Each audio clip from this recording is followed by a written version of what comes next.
Capítulo 27. Janeiro e fevereiro passaram sem outros grandes acontecimentos na família de Longbourn, apenas entrecortados pelos passeios a Meryton, algumas vezes com chuva, outras com frio. Em março, Elizabeth iria visitar Charlotte. No começo, ela não tinha encarado com muita seriedade a possibilidade de ir, mas Charlotte contava com a amiga e aos poucos Elizabeth se habituou a pensar na visita com mais interesse e certeza. O tempo aumentara o desejo de rever Charlotte e enfraquecia sua repugnância pelo Sr. Collins. Havia também o sabor da novidade. Com a mãe que tinha, e irmãs tão pouco camaradas, sua casa não seria um lugar muito divertido. Além disso, a viagem lhe daria a oportunidade de se avistar com Jane. Em suma, à medida que o dia se aproximava, menos desejava adiar a partida.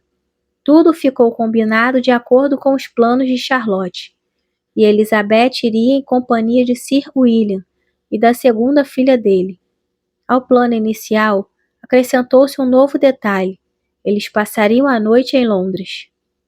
Elizabeth lamentou apenas ter de deixar o pai, que certamente sentiria sua falta, e que, chegado o dia, se mostrou tão pouco satisfeito com sua partida que recomendou à filha que lhe escrevesse, e quase prometeu responder à carta.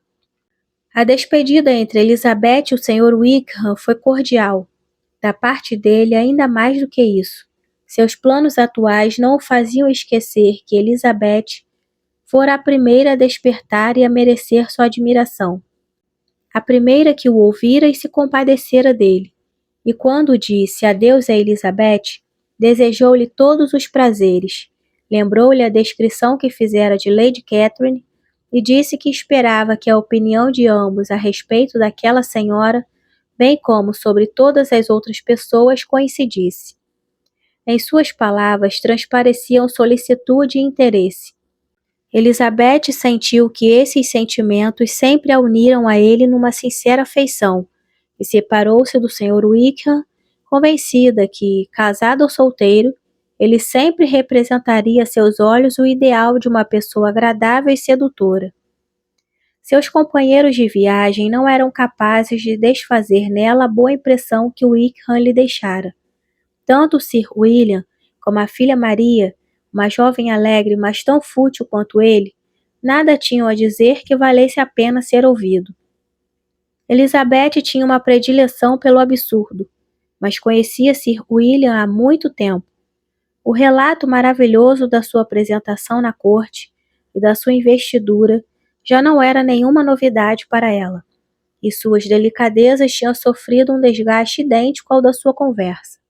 Não teriam nesse dia mais de 40 quilômetros a percorrer, mas quando saíram ainda era madrugada. Quando pararam à porta do Sr. Gardiner, Jane estava a uma das janelas da sala aguardando a sua chegada. Quando entraram em casa, ela os recebeu, e Elizabeth, olhando-a demoradamente, ficou feliz por vê-la tão saudável e encantadora como nunca. Ao topo das escadas acotovelavam-se um pequeno grupo de crianças, rapazes e garotas, cuja ânsia de ver a prima não lhes permitiria esperar na sala de visitas, e cuja timidez, pois há um ano que não a viam, lhes impedia de descer ao seu encontro.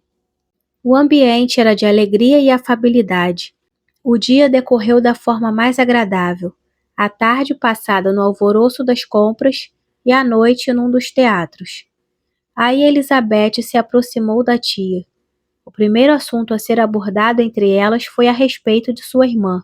Foi maior preocupação do que o espanto ao ouvir, em resposta às suas minuciosas inquirições, que embora Jane continuasse lutando por manter a boa disposição, tinha períodos de desânimo e melancolia. Era, contudo, de esperar que eles não durassem muito tempo. A Sra. Gardiner contou também detalhes da visita da senhorita Bingley e repetiu as várias conversas que desde então tivera com Jane e que lhe davam a entender não existir da sua parte qualquer interesse em continuar tal amizade. A Sra. Gardiner referiu-se repetidas vezes à deserção de Wickham e felicitou a sobrinha por suportá-la com tanta dignidade. Mas, querida Elizabeth, acrescentou ela, que tipo de garota é a senhorita King? Difícil ver que o nosso amigo, afinal, não passa de um interesseiro. Pelo amor de Deus, querida tia, qual a diferença no casamento por interesse e prudência? Onde acaba a prudência e começa a cobiça? No Natal, a tia receava que ele se casasse comigo, pois seria uma imprudência. E agora porque ele procura cativar uma garota que possui 10.000 libras. Aí conclui que ele é um interesseiro. Basta que você me diga que tipo de garota é a senhorita King e eu saberei o que pensar dele. Ela é uma boa garota, creio eu. Nunca ouvi dizer o contrário. Mas ele nunca lhe deu importância, senão quando o avô morreu e lhe deixou sua fortuna. Se não lhe era permitido conquistar minha afeição, já que eu não tinha dinheiro, por que razão haveria ele de se voltar para uma garota por quem não se interessava, e que era tão pobre quanto eu? Mas parece pouco delicado da parte dele rodear de atenções essa moça após a morte tão recente do avô. Um homem em situação embaraçosa não tem nem tempo para considerações dessa ordem e que outros podem acatar. Se ela não tem objeções, por que nós teremos de ter? Disse Elizabeth. Não se justifica. Demonstra que também nela há ausência de algo, de bom senso ou sentimentos.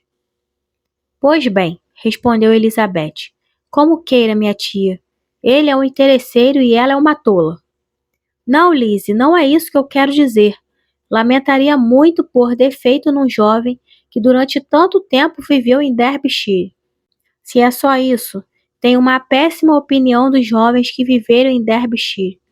E seus amigos íntimos não são os melhores. Estou farta de todos eles, graças a Deus. A partir de amanhã gozarei da companhia de um homem destituído de qualquer qualidade, bom senso ou distinção. Os estúpidos são, no fundo, os únicos que valem a pena conhecer. Tome cuidado, Lizzie, o que acabaste de dizer encerra qualquer coisa muito parecido com desilusão.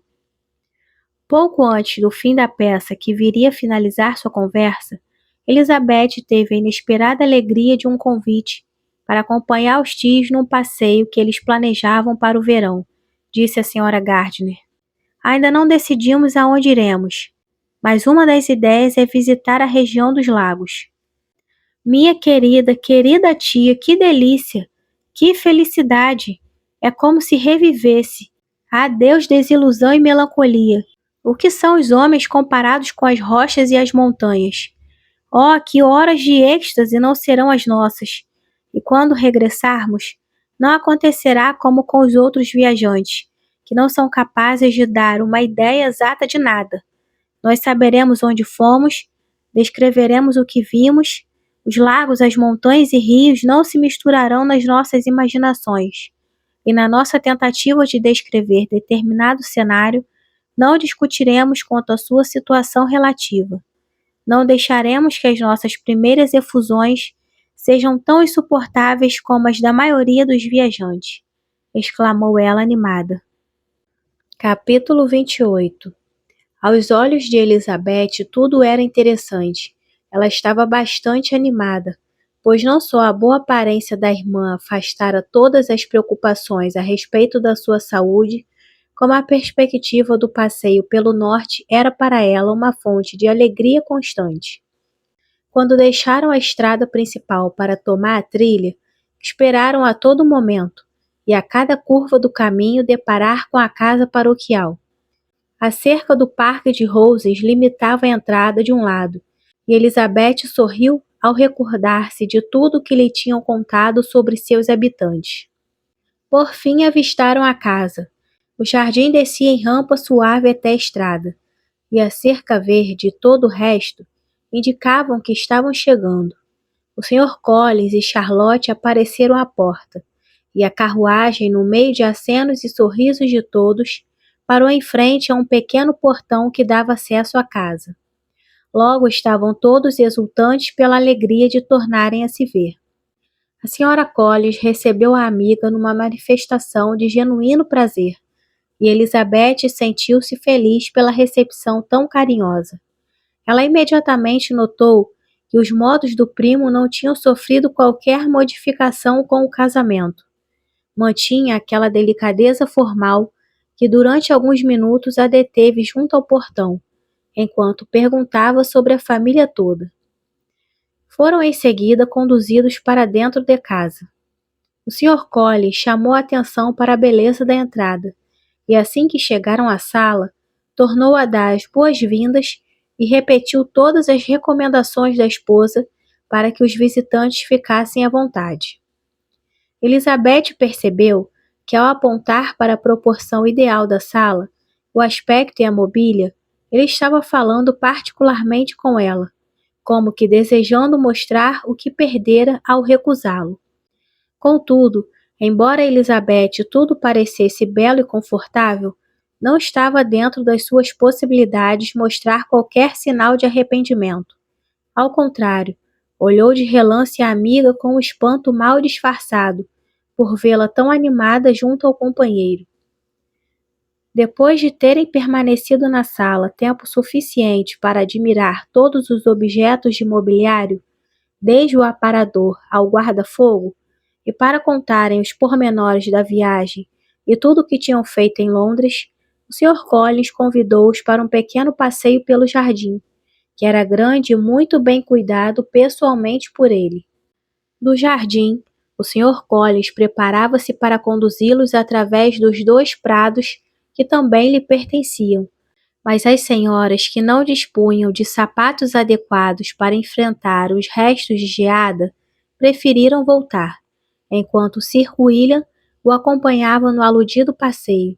Charlotte reconduziu a irmã e a amiga para casa, extremamente satisfeita por ter a oportunidade de mostrá-la sem a ajuda do marido. A casa era pequena, porém, bem construída e aconchegante. Tudo nela se harmonizava e estava disposto com arte e bom gosto, que Elizabeth atribuiu exclusivamente a Charlotte. Uma vez esquecido o Sr. Collins, podiam ficar mais à vontade.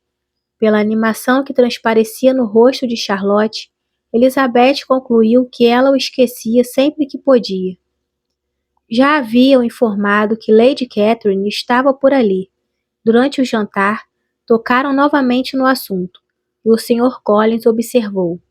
Sim, a senhorita Elizabeth terá a honra de ver Lady Catherine no próximo domingo na igreja, e nem preciso lhe repetir que ficará encantada com ela.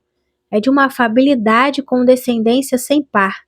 Ouso afirmar que a incluirá bem como a minha irmã Maria em todos os convites que se digne a nos fazer durante a sua estada aqui. Ela é na realidade uma senhora muito respeitável e sensata, acrescentou Charlotte, e uma vizinha muito atenciosa. O serão foi amplamente preenchido com a conversa e pela repetição dos assuntos já referidos.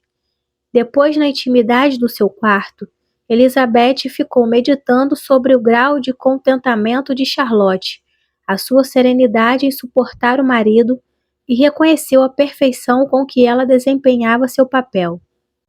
No dia seguinte, Elizabeth estava no quarto se preparando para um passeio, quando ouviu alguém disparando a escada acima e gritando pelo seu nome. Abriu a porta e encontrou Maria, que sem fôlego, tal a sua agitação, exclamou: "Oh, minha querida Elisa, desça comigo à sala de jantar. Você ficará deslumbrada com o que verá. Não lhe direi do que se trata. Depressa, venha comigo!"